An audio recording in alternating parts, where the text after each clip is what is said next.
Good afternoon, Excellencies, ladies and gentlemen, esteemed guests. I am Sarah Al-Hamli, a diplomat trainee at AGDA, and it's my great pleasure to extend my warm welcome to you all. Today, we gather under the banner of profound exploration and critical discourse. Our session, titled Middle East, Rethinking the Quest for Security, offers a twofold objective. Firstly, we aim to explore and analyze the notions of security dynamics within the Middle East, not just from a geopolitical standpoint, but from the perspective of those whose lives are directly affected. We will examine challenges, understand emerging threats, and seek collaborative solutions that put human well-being and dignity at first. Secondly, we aim to redefine security models in the region through innovative pathways. Given the evolving geopolitical landscapes and global challenges, security must adopt a reliable and adaptive approach that reflects the aspiration and concerns of individuals and communities. In these discussions, by emphasizing the human stories behind the statistics and local impacts of global decisions, we hope to foster a more inclusive and empathetic understanding of security. Together, let's work toward a future defined by peace, stability, and prosperity for all. With that, ladies and gentlemen, please allow me to introduce our panelists. His Excellency Nikolai Mladenov, Director General at AGDA, Her Excellency Ambassador Nabila Al-Mulla, Distinguished Lecturer at American University of Kuwait, His Excellency Vog Yaramich, President of Center for International Relations and Sustainable Development, who gathered here to share valuable insights during today's discussion, moderated by our very own Dr. Khalifa Suwaidi, Research Fellow at AGDA. Dr. Suwaidi, the mic is yours. Thank you very much, Sarah. First off, it's quite the turnout, so thank you all for taking time out of your busy schedules to join us in this, on this wonderful occasion. It is a timely discussion to have, of course, and I'm joined by, panelists whose stellar careers are to be aspired to say the least. I'd like to kick off with Her Excellency Ambassador Nabil Al-Mulla. And I'd like to ask you about your recent publication for the Horizons magazine, in which you described the quest for peace as being elusive. And obviously you've used the unfolding tragedy in Gaza as a case study. Would you say, Your Excellency, that the Global South has lost faith in the so-called rules-based order?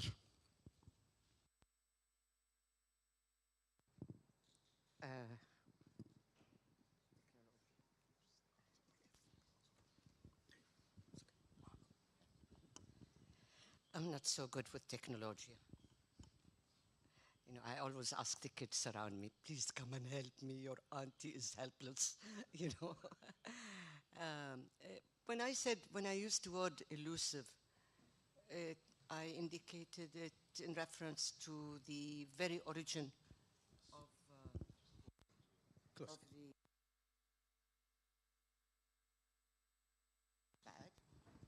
جني بوش مع هذا مع التكنولوجيا. So it's really, my use of the word elusive is that in reference to the founders of the United Nations, because the original history of the Palestinian people was there since 1948, and the UN had been adamant to try to trace it, to find the solution for it. And I take it from the time of the assassination of Count Bernadotte, the Swedish intermediary assigned by the Secretary General to find a solution, to our time now. And it eluded the founders. 1945, when the United Nations was established. We were not members of the United Nations at the time, but we make do with what we have, and that is organizations that are at our disposal, and we have no other. I know that His Royal Highness Prince Turkey referred to it as a system that has to be overhauled. But we make do with what we have now, and we try to overhaul it so that it will answer to the problems and to dissolve them now with the issue that we have now at hand. And we've always had that. The question is not only of Gaza, it's a question of the Palestinians deprived of their homes, of their property, of their rights to nationhood. And we have to follow that. The most immediate thing now is that of Gaza. But I always say, okay, but add to it also the situation in the occupied territories, the situation of the Palestinians inside of Israel. And that would lead me to the ultimate question, and that is, what's our aim? Ultimately, the two-state solution in that area for both Israelis and Palestinians. Meanwhile, we have to find solution for the current solution of the famine, the misery that is visited on the Gazans as well as the Palestinians in the West. And may I say that the latest that I heard, even today, something that was heartbreaking is what happened to the pier that was supposed to be like a Band-Aid to assist in the supply to Gaza, that it is submerged. No, but these are piecemeal solutions. We have to find some that will be stand on its feet, that will answer to the rule of law, that will answer to the aspirations of the people. Thank you. Thank you, Your Excellency. I can't think of a more eloquent answer. You've summed it up quite brilliantly, and I say that that the road to sustainable peace requires a political will, basically, on behalf on the great powers, if I may say, and also on top of that, the states that are emerging and are starting to play a more proactive role in terms of shaping global affairs. With that in mind, I'd like to pass to basically to His Excellency Mr. Yeremich, and drawing on his broad experience, as a seasoned diplomat and a critical thinker. You're the president of the Center for International Relations and Sustainable Development. Now, at the heart of the center's founding lies this philosophy of finding a way forward in terms of, bringing about sustainable development and ensuring that there is, progressive governance globally. So would you please walk us through the philosophy of your center and how it relates to the broader theme of today's talk?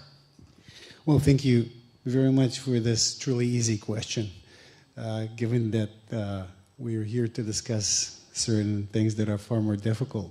But I'd like first and foremost to thank my dear friend, His Excellency Nikolai Mladenov, for inviting me here and for being together with Ambassador Mula, contributors to the newest issue of the magazine that my think tank is publishing, that I'll invite you to take a look at, which was on the Middle East. And I could not think of a better place to launch this issue than one of the most prestigious academic institutions here in the Gulf and beyond, the Diplomatic Academy of Abu Dhabi. So I thank you for your hospitality. It's great to be back in Abu Dhabi. I was here as foreign minister. I was here as president of the General Assembly.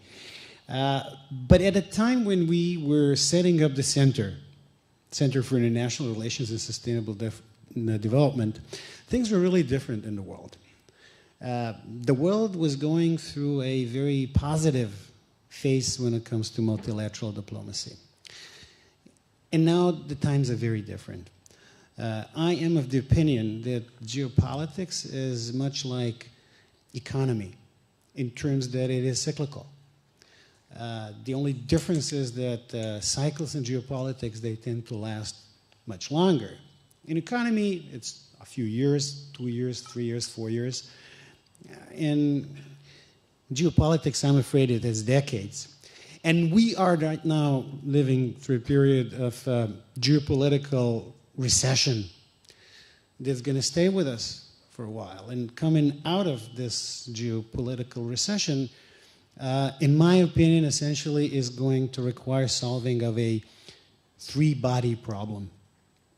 And for those of you who haven't read the book or watched the Netflix series, three-body problem is essentially an unsolvable problem, at least not solvable by analytical means. The three bodies in this big geopolitical game being the United States, obviously, the most powerful actor in the world, China, and Russia. So solving the three-body problem, or partially solving the three-body problem, is going to be first and foremost reflected in three important theaters. One should look in the three theaters of this year, and this is actually what my center is concentrating on this year. Number one, the war in the Middle East, and our center is now devoted to this, and the newest issue is devoted to this. Number two, the continuation of the war in Ukraine. And number three, in my opinion, perhaps the most consequential of all, which is American elections that are coming at the end of this year. So those three things, the war in Ukraine, the war in the Middle East, and American elections, I think the historians of the future will be looking back at the 2024, considering first and foremost those three topics. When it comes to the war in Ukraine, I think that things are becoming more and more clear as to how this might end. When it comes to the Middle East, I think it is the opposite. But I wouldn't dare presenting myself as an expert on the Middle East in the presence of these people on the stage. I'm just like an observer. I like following the Middle East. I am not an expert on the Middle East. And then when it comes to American elections, I think that it is also becoming clearer and clearer how this is going to end in the end. But between now and that ending, there can be so many developments that can influence what is going on in the world, and in particular in those two other theaters that I mentioned to you.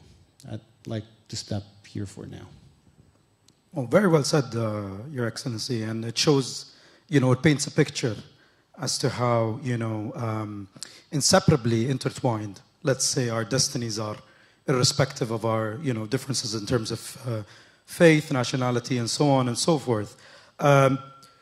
Your Excellency, very well put as well regarding the state of the sort of political mindset in the West and mainly in America, and how that might have, severe implications, let's say, on the future of Americans' involvement in the world or beyond.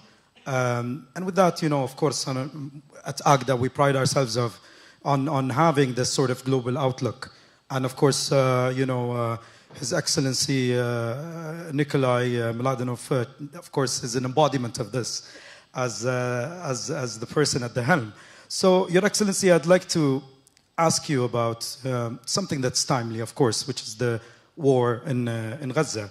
And mindful of the points that were basically touched upon by our esteemed panelists, how has the war in Gaza impacted upon efforts to build a cohesive and formidable, let's say, diplomatic front? Thank you, Khalifa, and thank you to our panelists today. I'm very happy to welcome Vuk here to Abu Dhabi. He and I have been friends since we were both ministers, and then in the UN together we had far less white hair back then. We used to be considered some of the youngest ministers around, a title we no longer can claim. But it's good to have this discussion because I think it's an interesting perspective to talk about the Gulf and the Arab world when you have two people who come from the Balkans. A region that for 100 years has waged at least 5 wars, if not more, as was endemic, a narrative for conflict, for insolvable conflicts. Sadly, a title that has been taken over now by the Middle East. And I think, to your question, the situation in Gaza has very aptly reminded everyone that whatever efforts you make to build an independent region, Arab world, which stands on its own 2 feet, all of these efforts will be hampered if the conflicts that have been plaguing the region for a long time are not resolved. Despite the best willingness to very large parts of the, I believe, Arab population and Arab leadership to move forward, these conflicts, the Israeli-Palestinian conflict, for example, being one of them, but not the only one, need to be addressed. And what we find today is that, in a world in which we face fragmentation everywhere, at the multinational level, multilateral level, you talked about that. Even at the national level, societies are far more divided today than they were before. We need to see a force that actually goes back to stitching up, if I can use that term, the international system. And what we face today, unfortunately, in Gaza is the lack of a comprehensive framework that can deal with the conflict. We know the outcome that needs to be achieved. Two-state solution, which is the only sustainable basis for resolving the Israeli-Palestinian conflict. We know the roadmap to get there, which is peaceful negotiations between the Israelis and the Palestinians based on UN Security Council resolutions, international legitimacy, etc. But we see also the obstacles to that. And the obstacles are both in Israel and in the Palestinian community. And these obstacles need to be overcome. And to be overcome, they need the assistance of the international community. In the past, there were efforts where you would have, the United States, Russia, the European Union, the UN as part of the quartet. We don't have that mechanism now.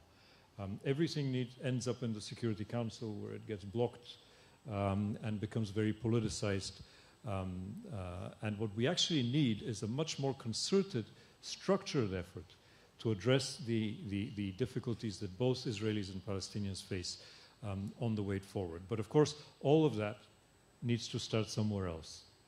And it needs to start with the ending of the fighting in Gaza, with a ceasefire, with a permanent ceasefire that allows reconstruction to begin, that allows a legitimate mechanism for Gaza's governance to emerge within the Palestinian political framework, and to allow for a reformed Palestinian Authority that can bring a dialogue forward. To that end, I think, it in a strange way, it exemplifies exactly this fragmentation that we face today, that everybody looks at the situation from their own perspective, and it's very difficult to construct a joint effort. It is doable. It is not undoable, but it needs far more effort than it was in the past. Sorry if it's not a very optimistic answer to your question. No, that's exactly the answer I was looking for, so thanks, Your Excellency. I mean, it's important to paint a realistic picture as well. So, being a realist is something, that is sort of recommended in these basically testing times. Your Excellency, following up on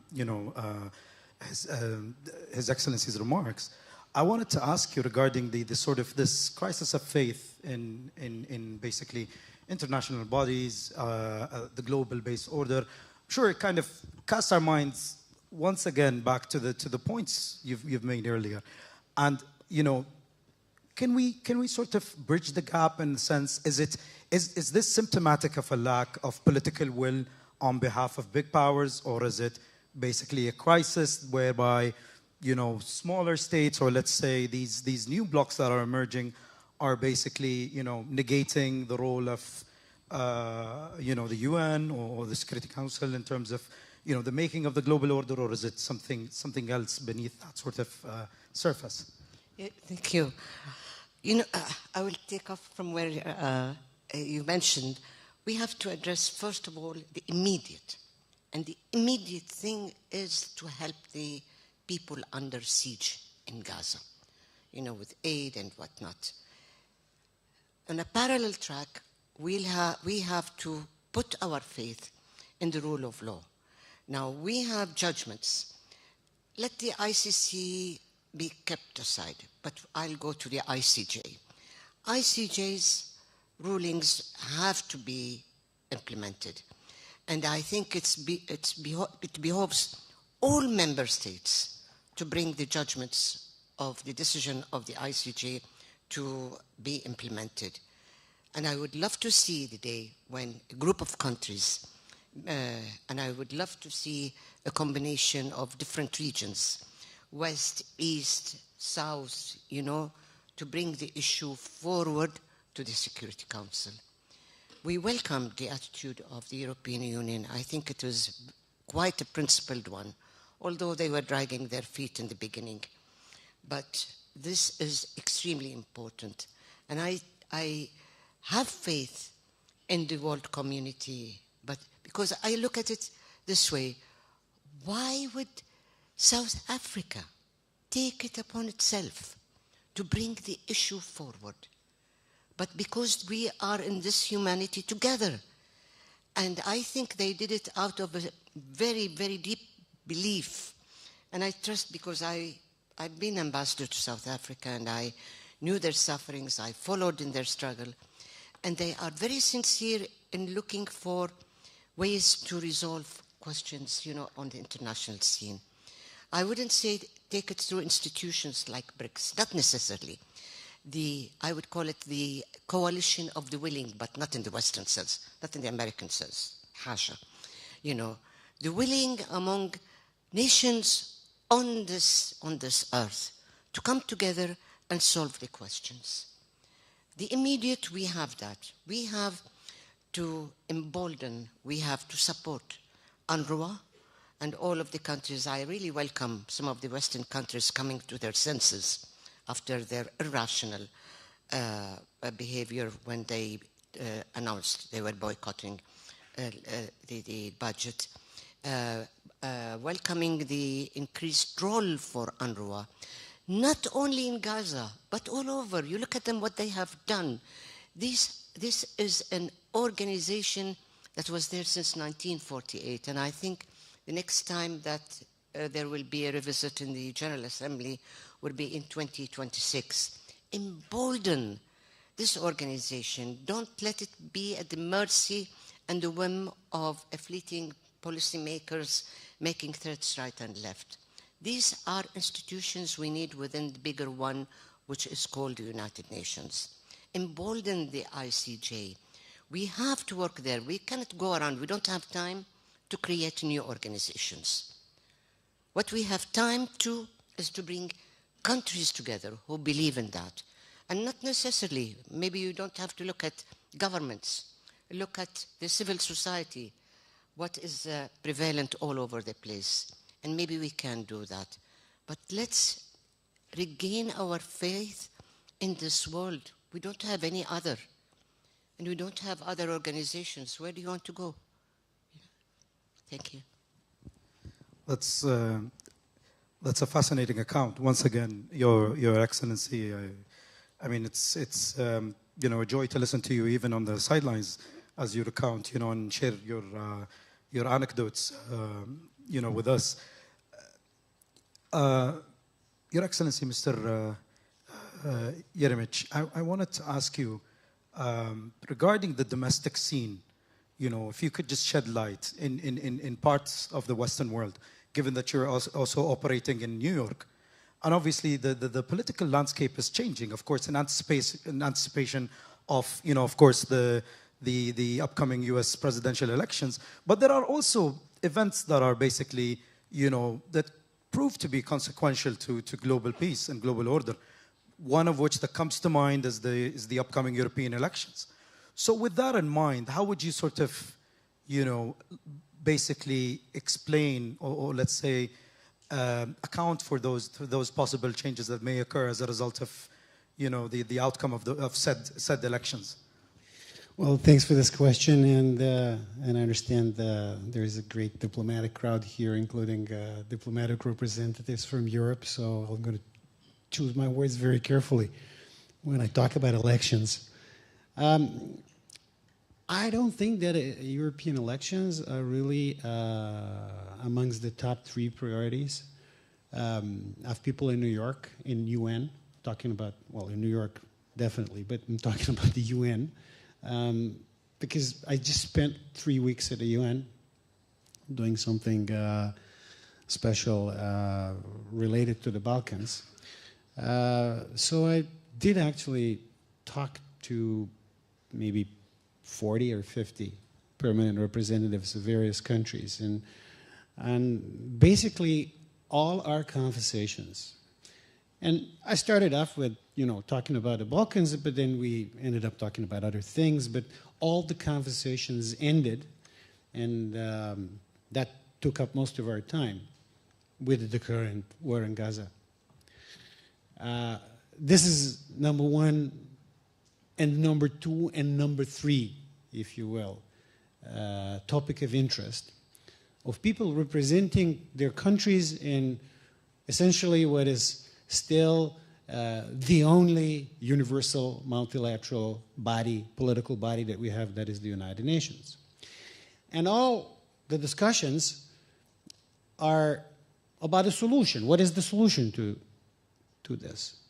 And it's a very complicated, as we all know, problem. I'll tell you what is my take. I'll try and be analytical. I'm not an expert, as I said. I'm not an expert in the Middle East, so I'm just trying to be an observer, as educated as possible, an observer, right? Essentially, there can be no solution. There can be a one-state solution, and there can be a two-state solution. I did not hear any other thing on the menu. No solution was actually something that a lot of people have been championing for many, many years. Sugarcoating it, calling it different names, but essentially no solution was the main show in town for a long time. And then came October 7, tragedy. Now, everything that has happened in between is an even greater tragedy. That is occupying everybody's mind, as I said, in the UN. I personally think that no solution is no longer an option. Because if we stick to the no solution, there's going to be an even more tragedy, untold tragedy, that the people of Gaza are going through. I think we're almost sure, it's going to be almost certain that we're going to have the expansion of the war in the coming months, one way or another. Maybe the expansion of the war was successfully avoided in April. I'm talking about Iran and Israel clash. I'm not sure if those things will be so easily controllable in the future if there is a continuation of a no solution. Number three, I think that there could be another expressions of anger like it was on October 7, but with those deplorable acts happening perhaps elsewhere in the world, in Europe, for instance. And number four, why I think that this is not an option or should not be an option, is that America, which is still the most consequential player in our world, in so many ways, is right now suffering through a precipitous fall of image in the UN. I'm talking about the UN as a result of this ongoing thing. And I think that I don't know who's going to be president of America. I know where I would place my bet, but we still don't know who's going to lead the American administration as of 2025. But the new American administration is going to face with this reality that the ongoing of the no solution, which means war, is having very, very negative effect on America's standing in the world. So I don't think that no solution is an option. Then we come to the one-state solution. The one-state solution could be that there's a democratic state of Israel from the river to the sea, democratic state of Israel, which will have about 7 million Jews and about 7 million Palestinians, roughly. Well, that democratic state would no longer be a Jewish state, and therefore I don't think this is something that Israel is going to be ready to accept, no matter who's in government in Israel in the future. Or it could be a completely non-democratic state, and Ambassador Mula was mentioning South Africa. South Africa did go through a stage in its history where it was not a democratic state, so a lot of people are making parallels between that time and what we currently have in the Holy Land. I'd be careful with making parallels. There may be some, but things are also different, right? But it could be then a non-democratic state. I don't think if this is a good option that we should be ready to embrace. Or it could be a state without Palestinians, which I think should be an abominable outcome that the whole world must make sure it does not happen. So one state would mean either Israel not being Jewish, or not being democratic, or being without Palestinians. I don't think that either of those three is acceptable. Some for Israelis and others for the rest of the world. So therefore, this leaves us with a two-state solution, and we have discussed it so many decades, the two-state solution this way or that way. It has been elusive all these years until now, but if you objectively, analytically put things on the table, and if you are hoping for world peace and not like a world war, I think that we will have to come to agreement that that must happen. And hopefully before the next act of terrorism occurs somewhere in the world, or that the war expands in ways in which then Balkans lessons of, especially the Balkans lessons of 1914, can come to mind as a stark reminder. Thank you once again, Your Excellency. I agree regarding something that you've mentioned on the on understanding the nuances, you know, and being able to sort of immerse oneself in a context, you know, in that case being sadly a conflict, to understand basically the differences, you know, that sort of, you know, at times may prove to be, you know, hurdles on our quest for peace. But therein, I think, lies the opportunity for, you know, think tanks or institutions like our institution here at AGDA to forge ahead with a progressive kind of vision for global peace.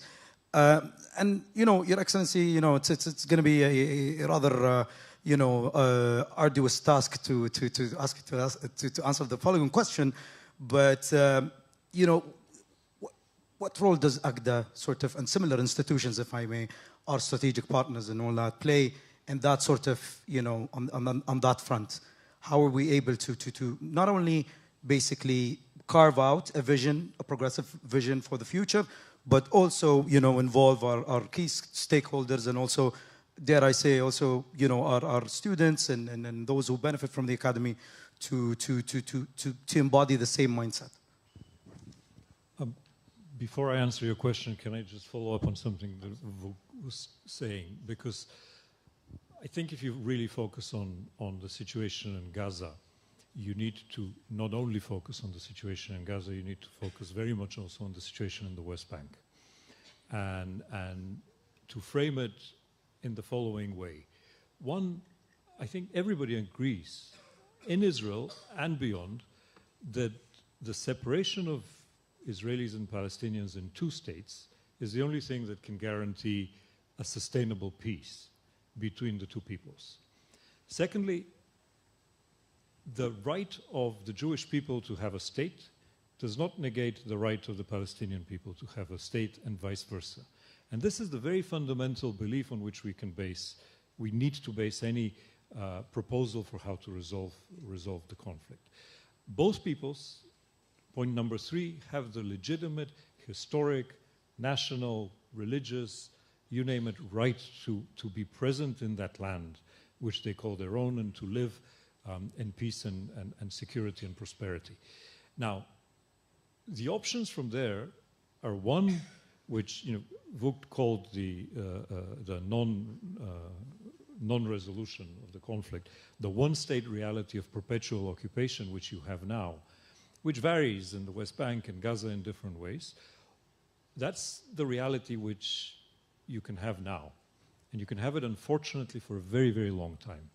With great pain to both peoples, for a very long time that can continue. And it will bleed, and it will become at a very high cost. If we want to find a way out of it, we need to reframe the entire conversation into why the legitimate right of both peoples to have a state and their legitimate presence in that land allows the international community to frame a process that delivers statehood to the Palestinians, that delivers peace and security to Israel. And here, to answer your question, I think, it's not just institutions and think tanks in the Arab world and the Gulf that need to be creative in their thinking, but it is the countries in the Gulf that actually can play a very crucial role. Because we live in a time in which there is enough space for political pronouncements and declarations, but there's also enough space for quiet diplomacy and engagement. And what the Gulf countries have in different ways proven is that they have that capacity to bring to the table a different negotiating style, a different approach to mediation from what has been prevalent in the last number of decades. That might actually be very useful in situations like the Israeli-Palestinian conflict. Because, Gulf countries, whether it's Kuwait or the UAE or Oman or Qatar, it doesn't matter, all are known for their discretion, for their ability to work over long periods of time, to think through processes that require long-term relationships and engagements. I mean, just think about Oman, which in the 1980s almost sided with Iraq against Iran, and the United States had to mediate to prevent that from happening. It was Oman that had to help the United States mediate with Iran for the JCPOA. You have Qatar engaging in very high stakes negotiations with Hamas and the Taliban. You have the UAE, which has developed this brand of consensus building. There's a whole new approach here in the Gulf that needs to be brought into. And I think a partnership between the countries in the Gulf today and more traditional players and the United Nations, because we always need to bring it back to the United Nations. That is the key question. We always need to bring it back to the United Nations because that provides the legitimate international framework for conflict resolution. Perhaps that is where, that is part of the formula of what needs to be done. And AGDA and other institutions in the region can bring in that innovative thinking, that new approach to how we look at conflict resolution or how we look at specific situations that I think can be quite valuable. And one of the most interesting platforms I think emerging now in the Gulf is what came out of the GCC recent declaration on peace and security, which was adopted because that provides also for a track 2 engagement between institutions in Kuwait and Saudi and the rest of the Gulf to actually come together and think through ideas of how the GCC as an organization and the countries individually can be helpful.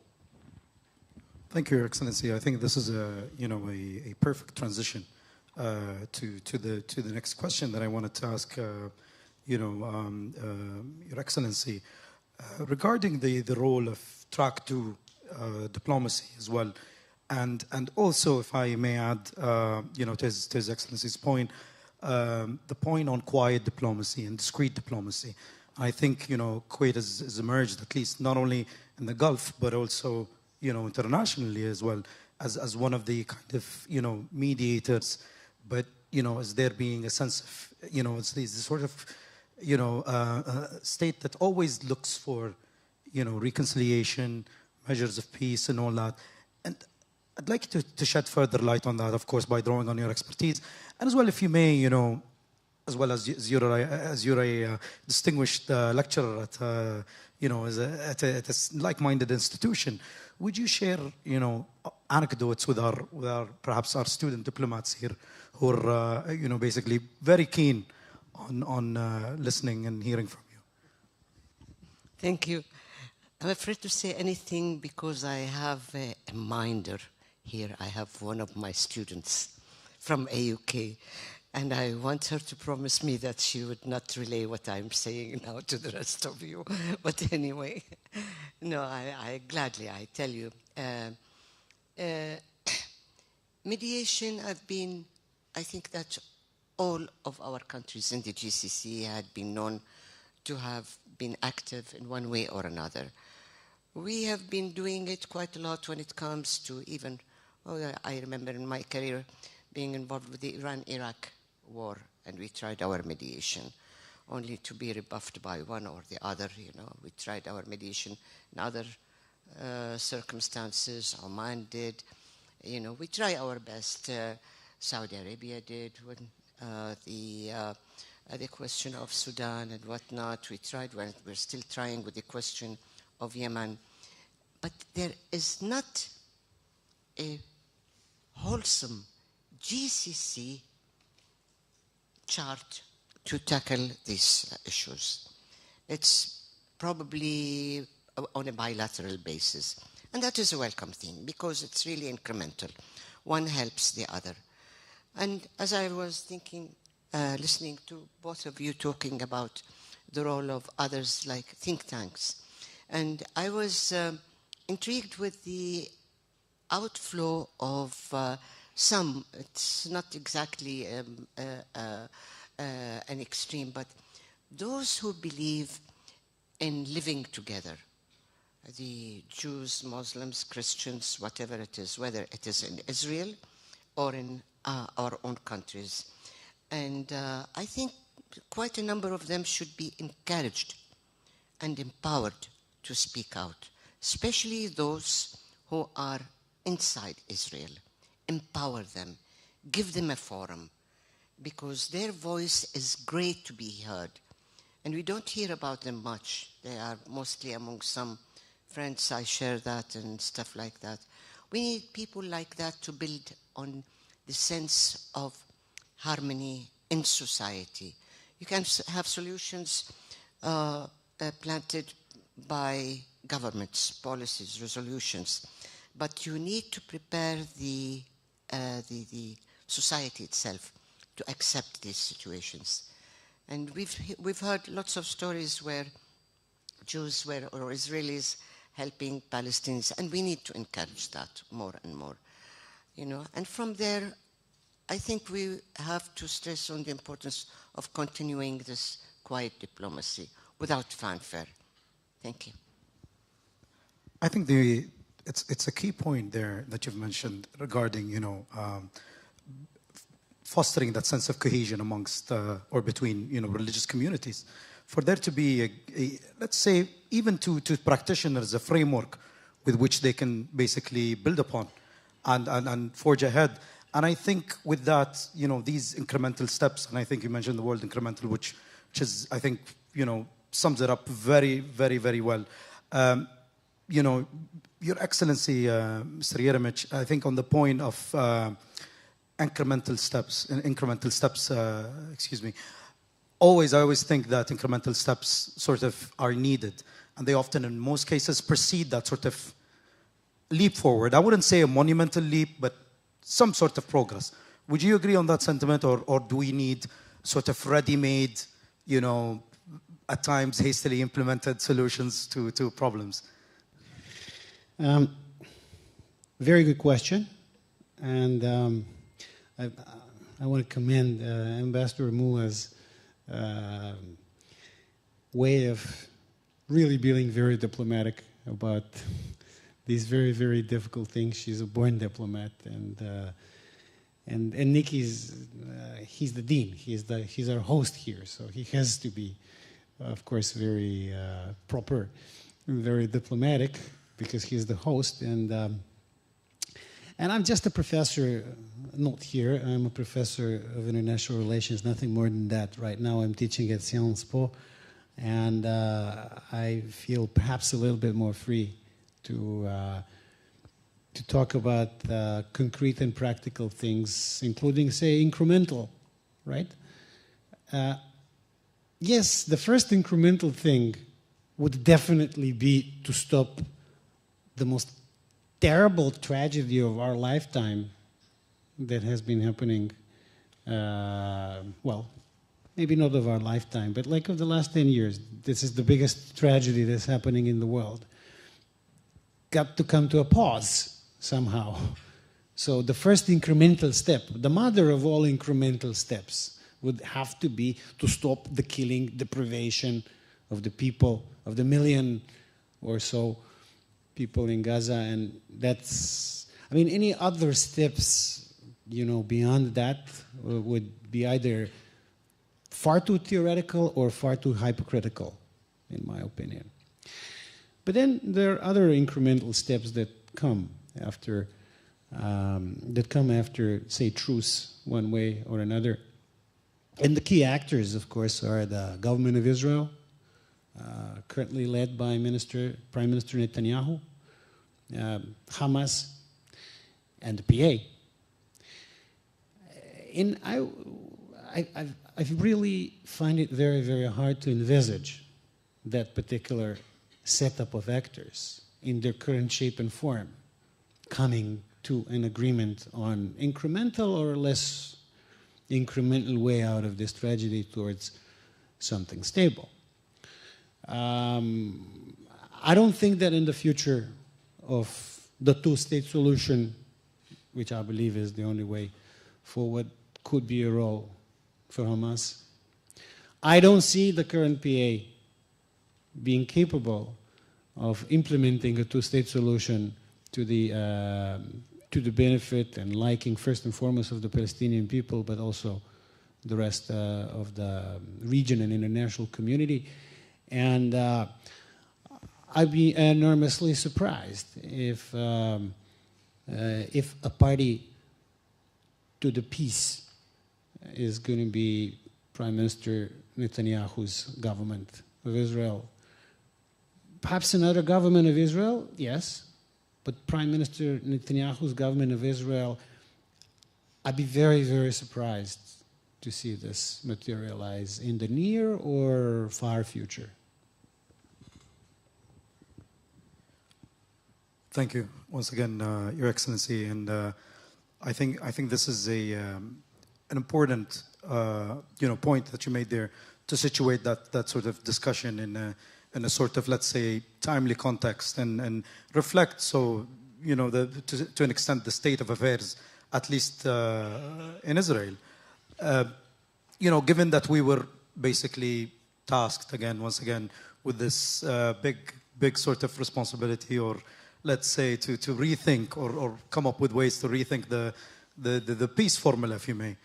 How would you, Your Excellency,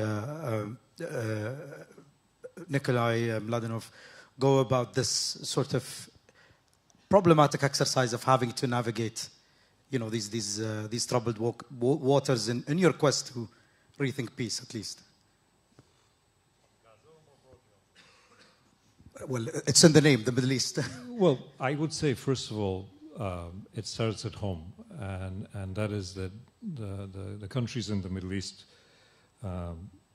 need to continue their policy of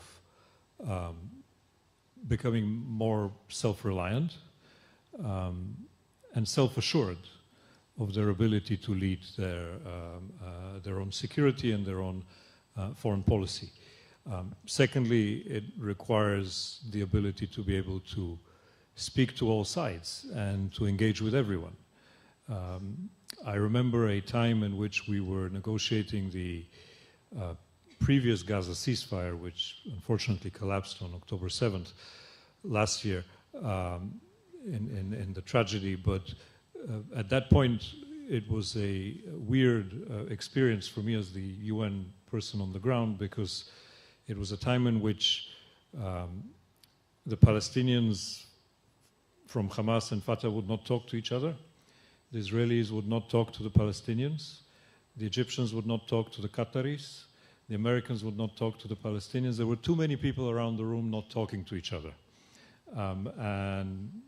Yours truly and a few others were left in the middle as the only people who were able to actually talk to everyone.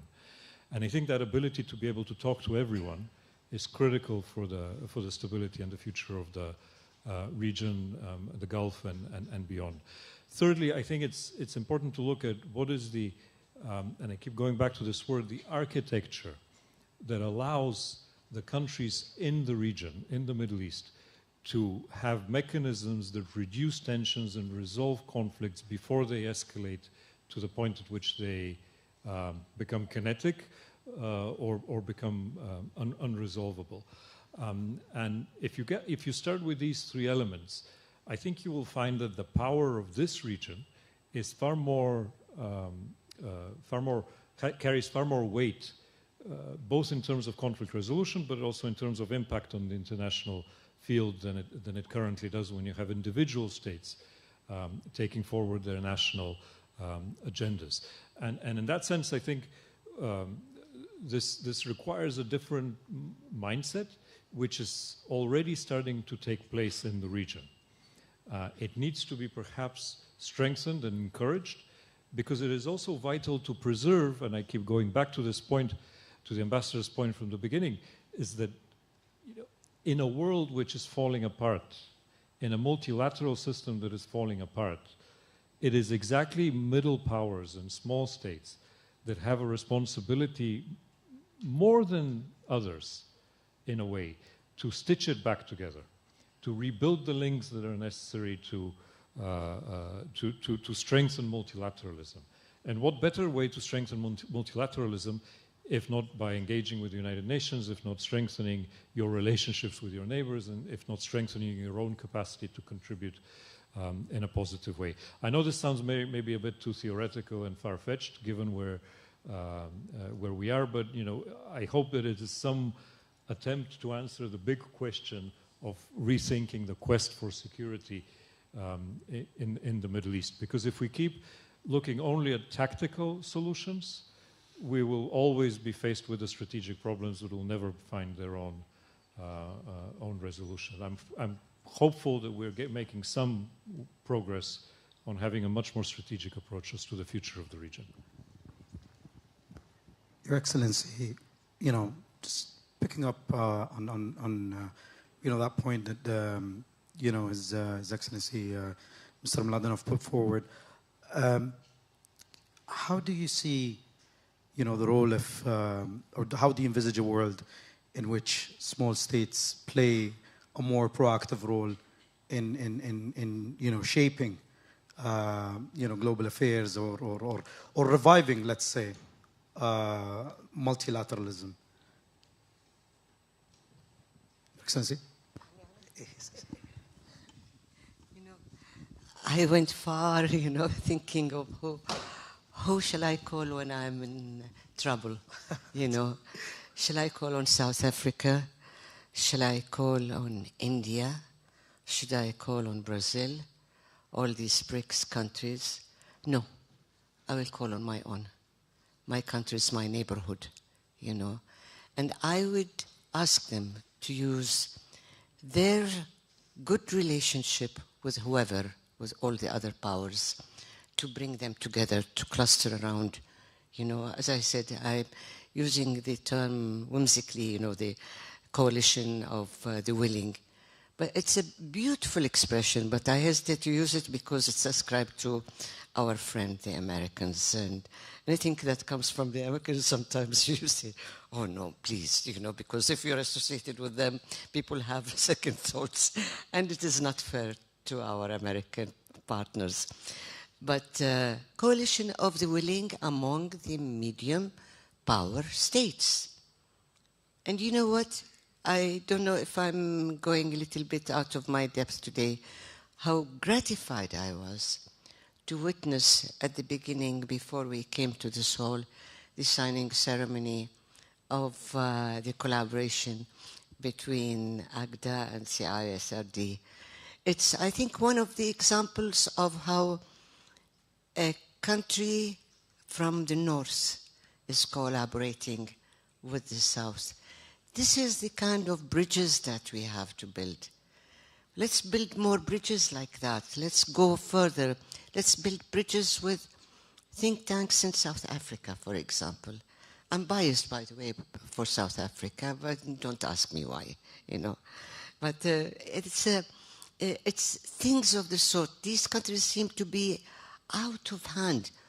Why are they? They're not. With Singapore, with Malaysia, why are we not successful in bringing in India, for example? Thinking of it loud, and I don't mean any insult to anyone, but how come that I don't hear much about Indian inroads towards resolving this conflict? India is one of us. From a subcontinent, is right across. How come?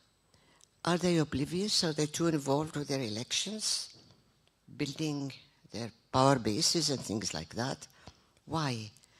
How come that we don't hear of the Philippines, for example, coming in?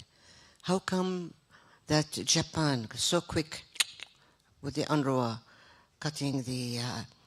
why is that so? Don't we have enough inroads? Don't we have friends around, mediators to talk with them, to bring them together? This is our job. This is the job of not only think tanks, but I think primarily diplomatic envoys, you know, to speak out and say, why are you absent from the scene? It reminds me of an old movie, say, what did you do in the war, Daddy? Did you just watch it on TV? Did you bring any kind of a peaceful solution? Did you put a penny to help the Red Crescent, to help with whatever it is? Did you draw a sort of a caricature that will endear people to your suffering, whether you are in Israel or you are in the occupied territories and whatnot? Whether you are in Jordan, are we oblivious to what is happening to the Palestinian camps in Lebanon, in Syria, in Jordan? Let us not forget the overall picture. You know, للأسف إنه ينخر فينا our division also is not healthy. We have to work holistically. We have to help every single way, whether it is in the midst of us or far away, whether it's at New York in the United Nations, whether it is in Belgrade, whether it's in Pretoria. Let's do our bit wherever we are. Add our voice, you know. Let us not make it ceremonial. We come at one kind of event and we say, okay, well said. Let's do something about it. And I believe that there is enough humanity left in all of us. Whether you are active, you're professional, you're an official, you're a diplomat, whatever, every single one of us counts. Let us do something. The state of the world cannot take it. And I'm not talking only about the Palestinian question. And when I started to write that article, work, I was wondering, where shall I start? You know? The Korean question was also as old as 1940s. Palestinian question was 1940s, you know? So all these questions have been with us. Do we alter the system? Let's amend it. And we saw how, ironically, the United States changed its position when it came about the right of veto. When it came to the question of Ukraine, they relented and followed the flow of the majority of countries that wanted the question to be discussed from Security Council, taking it to the General Assembly. Pressure like that, continue. Continue with that. You know, one voice, it's again incremental, one voice over another, over another, over another. And it has to do with many of the issues we're facing in this world. It has, and, allow me if I digress a little bit, Dr. Khalifa, but, it pains me sometimes that when we make inroads in one area, we forget that we left something behind. Today I was listening about what is happening in the World Health Organization. What happened to us? We thought that we're getting together to fight epidemics, pandemics. Even pandemics, we cannot get together. Allah, what happened to our humanity? We're becoming inhuman. We cannot share vaccines. We cannot share financial resources. We cannot allow, countries to partake of our scientific know-how. Give a little bit. You want the world to be help itself? Give them the freedom. Give them the patent rights. Allow them. Bring them in. This kind of hegemony by centers of power, centers of excellence, as they say, cannot go on. We cannot live in our world without opening up, sharing with others who are willing to help themselves and helping international institutions and other societies. Forgive me, Dr. Khalifa. No, you're absolutely forgiven, Your Excellency. That was as heartfelt and as as moving as one would imagine. Your Excellency, Mr. Yeremich, any thoughts basically on the points that Her Excellency had just sort of very, very conclusively and so let's say in a way very, very eloquently argued for? Most of it was really music for my ears. I'm a big believer in the increasing role of the global South on the international scene. And you mentioned a number of countries. Why not this? Why not India? Why not? I'd add to this list China. I think that China has already become a very significant actor, and obviously here in the Middle East prior to the tragedy of October 7, there was an important role that China played in helping re-normalize diplomatic relations between Saudi Arabia and Iran. I think China is going to continue being an actor in this regard, but essentially it'll have to be regional ownership of what will come in Palestine and Israel in the coming, I hope, months and not years. Because if we are in the business of years, as I said, I am afraid that we're going to go through something far more tragic than what we have seen so far, and not just in this region. Again, back to the two-state solution. I don't envisage, at least not in the near future, the state of Palestine with its own military and security. I think it'll be a very far-fetched to imagine under the circumstances. So somebody else would have to jump in to provide this. And who better than the region? Who better than the region? Supported by one or two external actors, which are going to continue being essential in that field. I could elaborate on this a little bit more, but since I understand we also need to get some questions from the audience, I'll stop there. Yes, of course, Your Excellency. I mean, thank you for that. The discussion itself, is basically can drag on for days, and this is not an understatement. So with that in mind, I'd like to sort of invite our, dear attendees to ask any questions that they may have. Please feel free. Raise your hand, and the mic will make its way to you. تفضل Sultan. Assalamu alaikum. Thank you, Dr. Khalifa, and thank you, Your Excellencies, for a passionate discussion that gave these issues that deserved weight. I'd like to answer the last remark Her Excellency Ambassador Nabila said.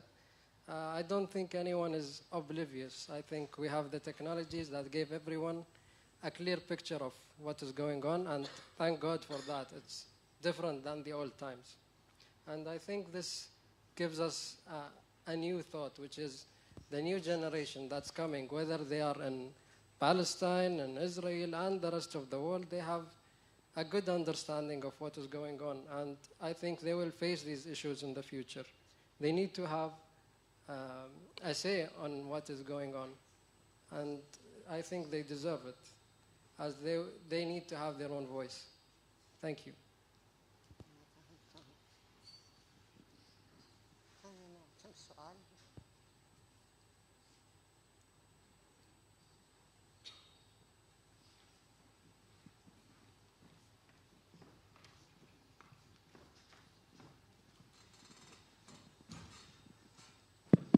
Assalamu alaikum. Hello, everyone. My question is to the panel in general, and whoever wants to kind of answer it can answer it. See, throughout this very engaging conversation, we have heard that the United Nations is the only mechanism, and it has been reiterated again and again and again and again.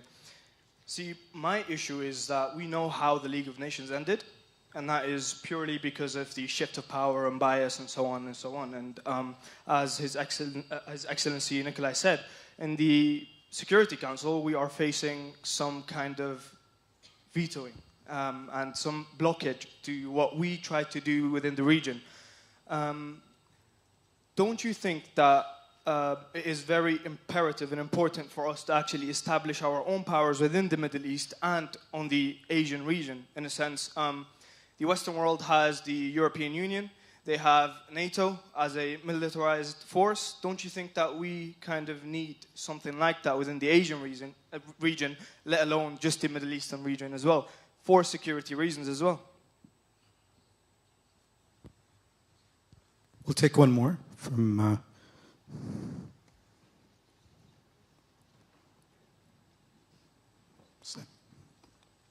Yeah, please. Thank you. I have heard that India has been mentioned many times here. And since I have worked for India's Middle East role for many years, I think, let me just tell you my own sentiments, how India looks at the whole thing. One biggest manifestation of India's effort has been India, Middle East, Europe economic corridor. The other manifestation of its involvement has been I2U2. There are other forums India has been working, but what His Excellency Yermik has said, India also feels that the ownership lies with the regional stakeholders. Like, for instance, when Iran has been patting the back of Hamas to get it, to let it go full ahead, but when the war actually happens, it backs down, right? And the situation becomes very grave, where 30,000 people are dead. You know, that kind of actions have to be taken into account by the regional players and the Muslim countries. Like, for instance, if Malaysia doesn't recognize Israel, then the Muslim countries in the region who have been closer to Israel, they should talk amongst themselves as to what should be the pragmatic policy of these countries should be towards Israel. I think that should be the answer of this question. Thank you. Your Excellencies, please, if you may, I mean, we're running out of time. We're mindful of time constraints, so we'll forge ahead with the part where we're going to answer the question. Please. On Sultan's question, yeah. Our student. I don't know if I will answer. I will answer to questions that were not raised or unanswer questions that were raised. I'll try my best. Excuse me for that. Whether it is a regional effort, regionally based here for the Gulf, we have always maintained that we have to be an active member in this community that tries to find solutions to issues. And we have been quite active, and you know that, Dr. Khalifa, in prodding others within our greater group, which is the Arab group and whatnot, to find answers to solutions. And we try to maintain that kind of active role. But we look at others that are strong, those who have inroads. And I mentioned India as an example because, don't forget, nowadays a lot has to do with perceptions. How do countries or the region perceive of what you are doing. Maybe you're doing things in a very quiet diplomacy, but if I don't see you doing something, I'll have a big question mark. If I don't see you cutting or limiting relationship with Israel during these times, I'll have a question mark. If I see you withholding monies from UNRWA, I'll also have a question mark. Perceptions have to do a lot, especially given the kind of media that we have nowadays. So perceptions matter. And you'll have to do that to reach across, not only to this region, to reach to the people inside, to Gazans, to the people in the occupied territories, because these are the people whose morale has to be bolstered, to know that they are not alone in this world fighting for their own livelihood, for their own nationhood. You know, but here we come again to the question of working as blocks. I think interblocks will also work a lot if we can cooperate together. I have no problem when you said, you know, the mediation role of Kuwait. I'm not an official, so, yeah, but I would say that. I wouldn't mind if the Emirates talks on my behalf in another fora, because I have trust in you. I trust my own region, my own brethren in the GCC. I don't have to be there, but I put my trust in you. I put my trust in Saudi Arabia, in Qatar, in Oman. I don't have to vie for a position there. If they can do it on their own, good for them. If they need my help, I'll come and do that. So I think this is my belief in that we are in this world together. I don't have to go as a block. Okay, fine. That makes a perception of the Gulf being together. Not necessarily. If they can do it, go ahead and do it. And what you have mentioned about certain aspects here, I'll turn to you. You know, I have one major idea that I did not try on anyone. I'll try it on you in the midst of this public eye. What if countries that are known to be spoilers in our midst, in our region, the immediate peninsula and the Levant, retract their influence and go back within their own territory? What if Israel retracts and goes back to internationally recognized boundaries? Because I don't think anyone knows where their boundaries of Israel are now. Are they in the Golan? Aha, that's what Trump said. Take the Golan, halalik, you know. And withdraw from the occupied territories. Go to your borders of 1948. Let Iran also retract. Retract your forces. Don't empower others. The Houthis, or Hamas, as some would say, or Hezbollah. Let each country go to your own country and live in peace with your own people. Try to develop your own society. Ufukuna, you know? And this is what I think this will be a way for us to know what peace is. If you have your tentacles reaching across in the occupied territories and whatnot, and you dictate to me what has to be done, no. And Tawin, you know, tell me, the United Nations recognizes countries that peace-loving and I don't know what and things. And I think maybe it has to identify the country with the borders. Now let them ask Israel for their borders. Where are their borders? I don't think that will qualify them as a sovereign state. They'll have to draw their borders back to 1948. And we have to work at that. Let's work for solutions like this, you know, because I think we're suffering a lot in our region. And excuse me if I'm a little bit blunt. I left the service, so these views do not reflect those of my government. Thank you. Thank you. Your Excellency. So, Ambassador Mullah asked me this question about spoiler countries, and I guess this is very natural because I come from Serbia, so it's a logical thing for a Serbian to be asked about spoiler countries. you know your region far better than I, and you know than I ever would or will. You know the historical relations. You know the rules far better than I ever will. So I'll try and answer your question by sharing with you the experience from my part of the world, which I know far better. And Niki's from our part of the world, from the Balkans, right? So he would know what I say. In the Balkans, we have always had the intertwine of power relationship between the three centers of power, basically, from the west, from the east, and from the southeast, right? And, you know, those three centers of powers changed their name and changed their system of governance. And at some point there was, you know, Austro-Hungarian Empire was playing the role of the Western influence in the Balkans, and the Russian Empire was playing the role of the Eastern influence in the Balkans, and then the Soviet Union, and then, you know, other incarnations of the same thing, right? Essentially, culturally and geopolitically the same thing. And then, of course, the Ottoman Empire, and which is no more, and so on and so forth. And often I was asked questions about, what it will take to end the, say, Russian malign influence in the Balkans. So I said, well, malign or not malign, we can debate, right?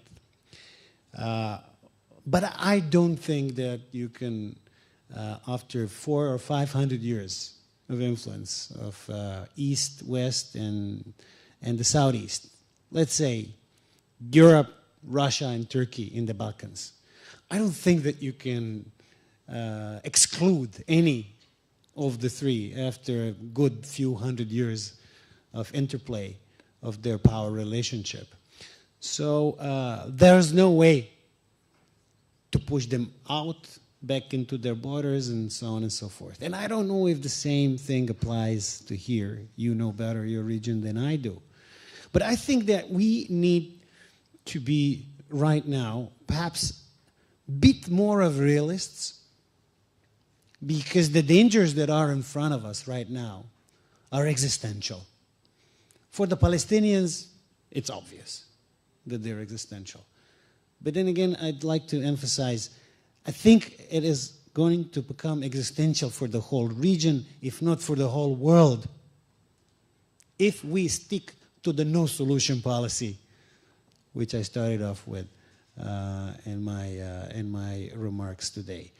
So can Iran retract to its borders and not exercise influence to the proxies and the like? I don't know. I wouldn't bet my money on it. Can others? I don't know. In the Balkans, I know they never will, or not in my lifetime. So I think that we need to take this into our equation as we try to solve the multi-body equation problem in the Middle East, starting off with the end of the tragedy for the Palestinian people, which, as I said, can extend into being the tragedy of us all, and before we may hope for, we may think it will happen.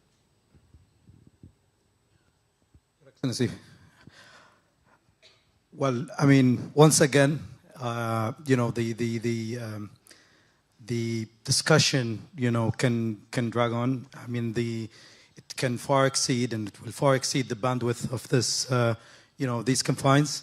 But you know, on behalf of the management, on behalf of His Excellency, on behalf of you know, everyone here at AGDA, I'd like to thank you, extend our thanks, heartfelt thanks for your participation, for your kind time, and we hope to see you taking part in future events very soon. Thank you.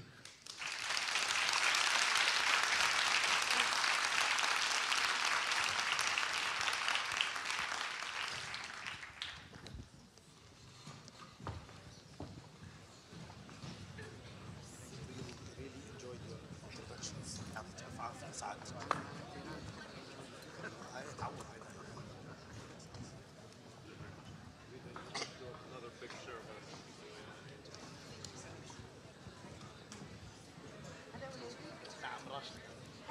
said, hello حبيبي من خالد؟ وي يا حياتي يا عيوني ليش تأخرت؟ كان ينطرق أبوك